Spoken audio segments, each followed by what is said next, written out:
is that in the current structure, they would only allow 2 overseas teams in the top division.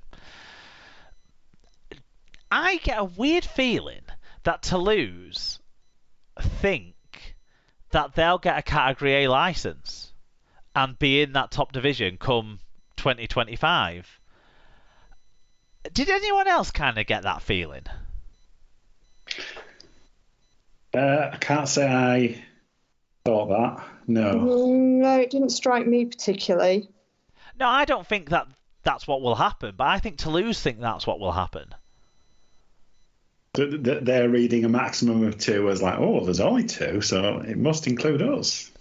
Or thinking surely we're going to be better placed to get a higher license ranking than some of the other teams that are in there.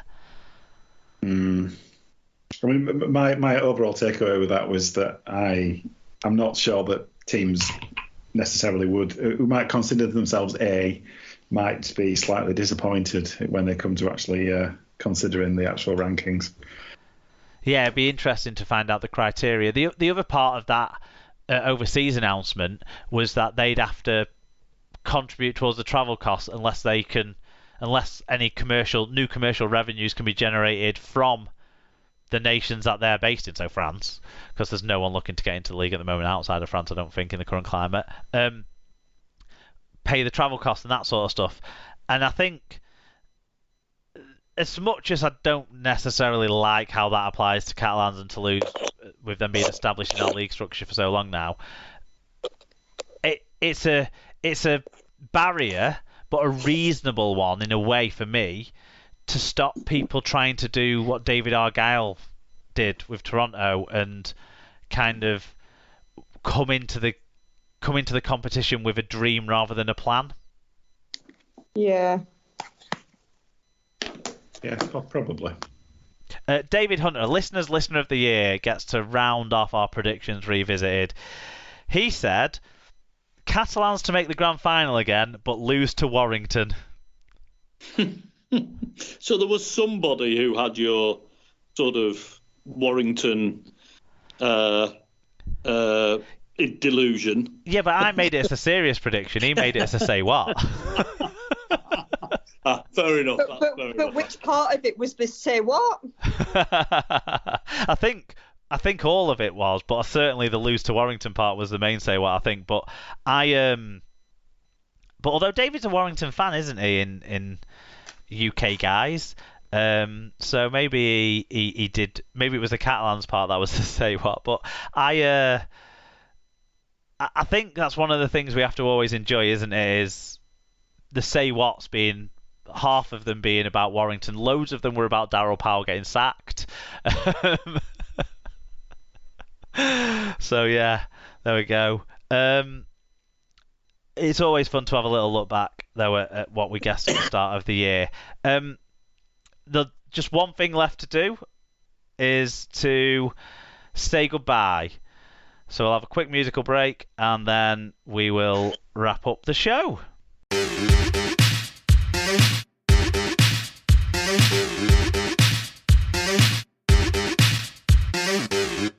I was tempted to do a quiz, guys, but I thought we're going to talk for 2 hours about Brodie Croft, so I'll not do a quiz. But there is something else that I do need. I need to tell the listeners, because it's a decision I've made. After 9 seasons, it's time for SLP to take an indefinite break. So I can't say for sure that I won't want to bring the show back, but I can't say at this moment in time that I will. What I can say is, I've been doing this show pretty much every week for the last 9 years. I've absolutely loved it. It's been a huge part of my life. The time now feels right for me to say goodbye, at least for now. I'm changing my job in my real life. I've talked a bit about my wife and her annoyance of the World Cup, because now her professional qualification journey has reached its climax, so she's not got that to focus on. So it just feels like the right time for me to move on to prioritizing other things. But I do want to take this opportunity to thank everyone that's been part of this SLP journey. So I have to start with my original co-host and co-creator, Tom. I think without Tom, those first 4 years, well, before those first 4 years, without him, there wouldn't have been a Super League pod. I wouldn't have had the idea or the confidence to have started it by myself. And then when Tom left, there was a huge hole to fill, and I have to be hugely grateful for the guys that filled that gap, because I wasn't ready for the show to end back then in 2017. So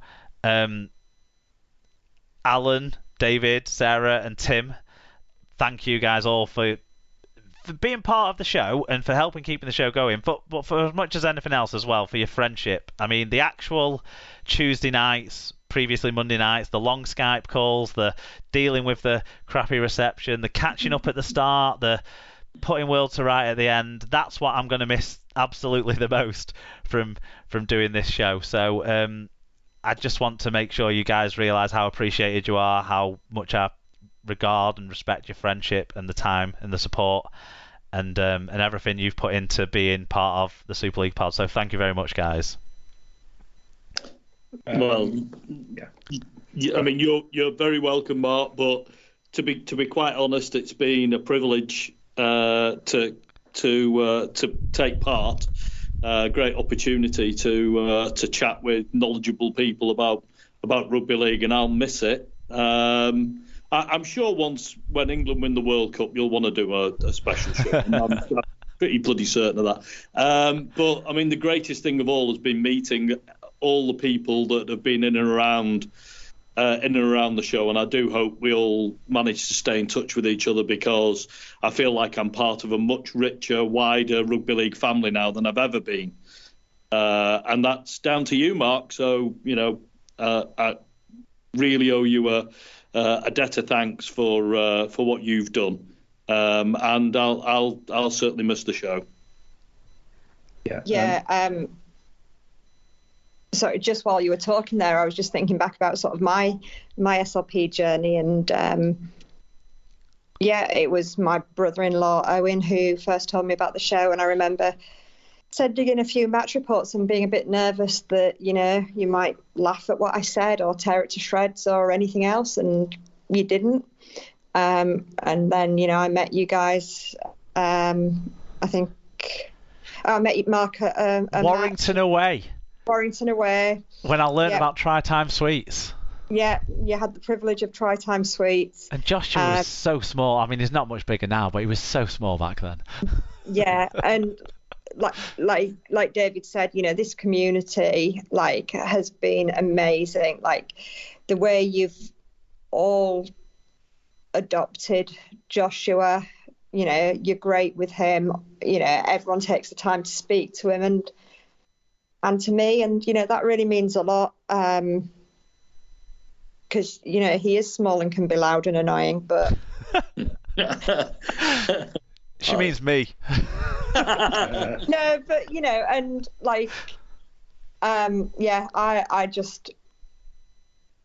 I've loved my time as a listener, as a co-host, and just hanging out with you guys. It's so nice to be able to say to people, oh yeah, going off to Magic Weekend, meet up with loads of people from other teams, and there's just something special about it, I think. So thanks, Mark.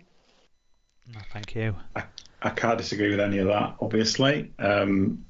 Everyone is and continues to be very friendly, and it's always nice to welcome new people into the fold, as we have done over the years, and as people have kind of come and gone, but they're all, we remember them all in different ways and for different contributions.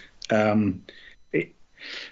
varying times over the last kind of few years, obviously I don't have, unlike the other co-hosts, I don't have a Super League team. At times, I couldn't have given a rat's arse about Super League, to be brutally honest with you.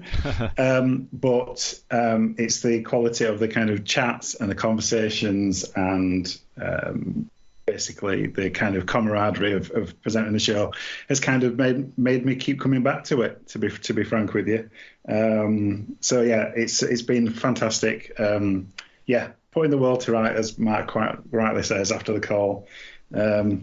Honestly, we should do an outtake of all that stuff that's online on the cutting room floor. Oh God. God, if people thought I was like left wing when they took on the show. Maybe that'll be like a special for a special select group. But it's through the entire thing, through its entire iteration, from me finding it, listening to it, volunteering to come on the show, kind of presenting it, doing audio reviews of end of seasons, all that kind of stuff has all been fabulous. And first time we met was Bradford Toulouse in the pissing down rain at Odsall. As God intended. And then the second time we met, you either had a different hat or different glasses on, and I didn't recognise you. Well, we've all lost hair over the course of the show. You've been catching me up, unfortunately for you. When this show started, I wasn't married and didn't own a house. They're things that have changed. Yeah, that's true. Yeah, I was still working, Mark. Yeah. Big changes. 9 years is a long time. I should. Thanks, guys, and you.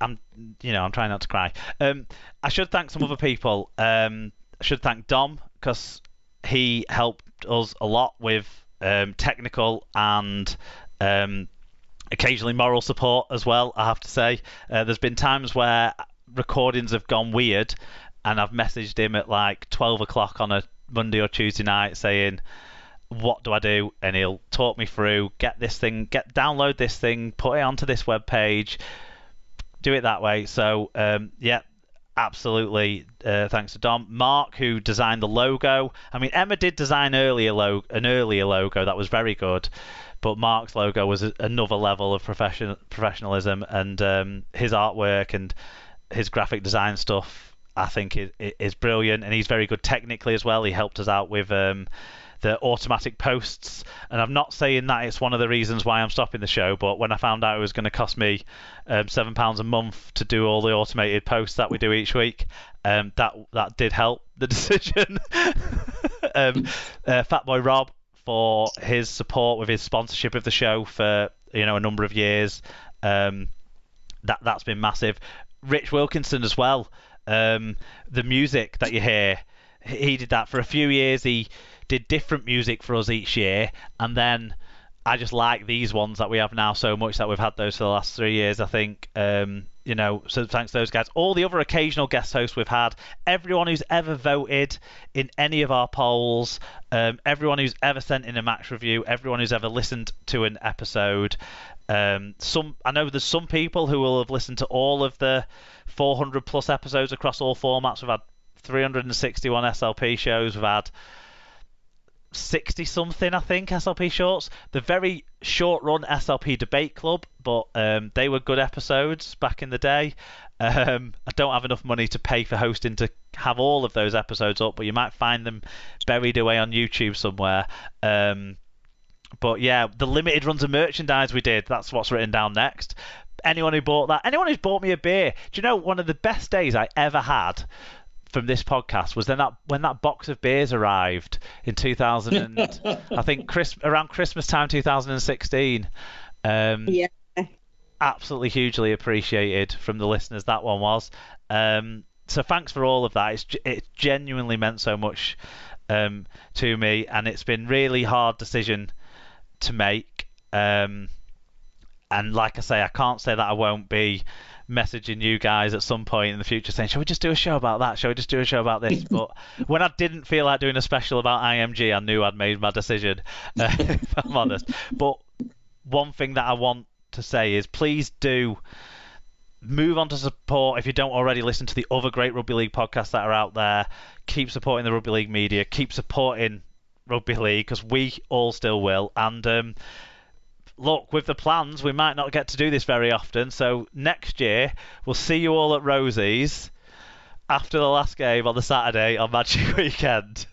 Yeah. Joshua will be getting kicked out, but that's normal. I can't say anything else, but other than thanks again to everyone.